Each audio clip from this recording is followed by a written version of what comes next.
Hi, my name's Teresa, and I'm going to be your last speaker for the night. So that's good. In 2014, at the State of the Union address, President Obama called on Congress to raise the national minimum wage from $7.25 to $10.10 an hour.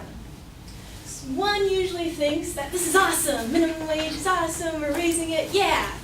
But that's actually not the case.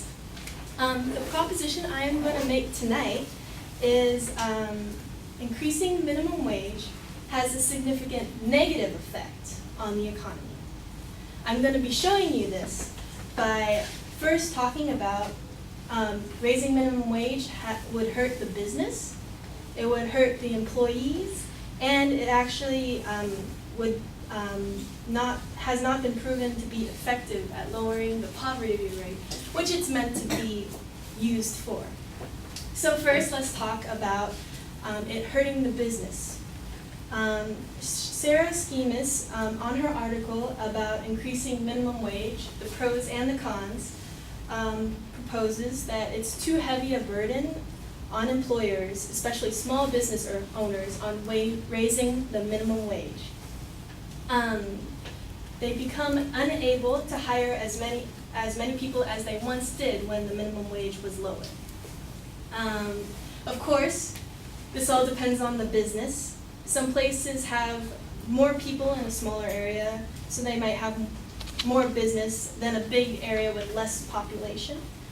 And in that turn, it would cause workers to have more business during those hours, more work, and that's poor.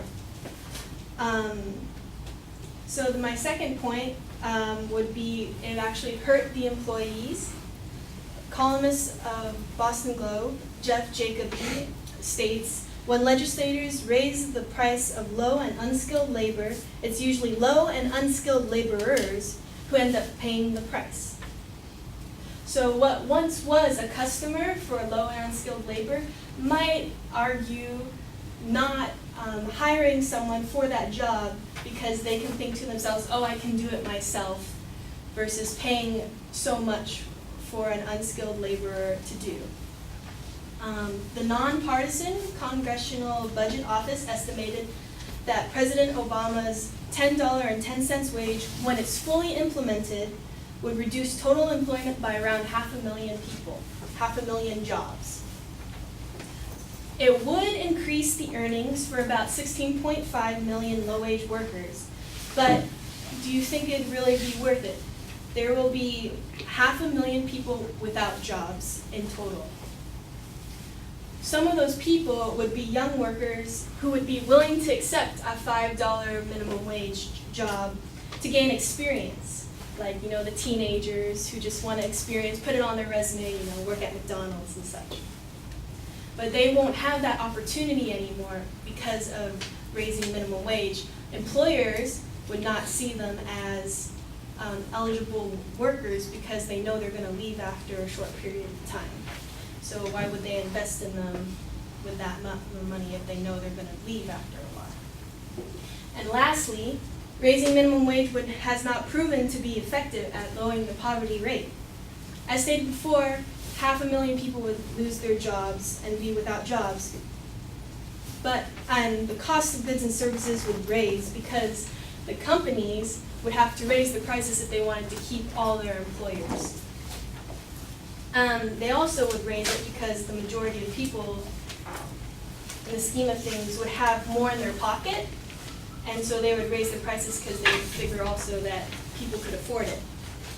But now that there's a bigger gap between the unemployed and people who actually have jobs, this is going to have the unemployed struggle even more with paying for just regular things.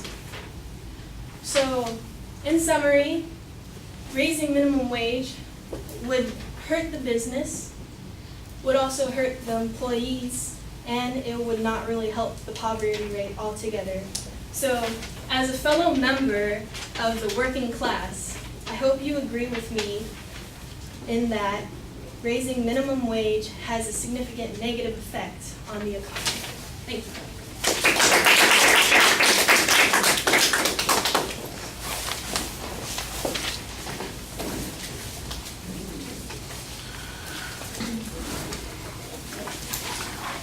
All right, Teresa, the proposition's clear. The preview is pretty solid, although I do think that you want to use numerical signposts in the preview also and make those sentences a little bit more distinct rather than just kind of topic areas that you're going to be talking about. You did a better job in the body of the speech signposting those points. I thought that that was much more effective.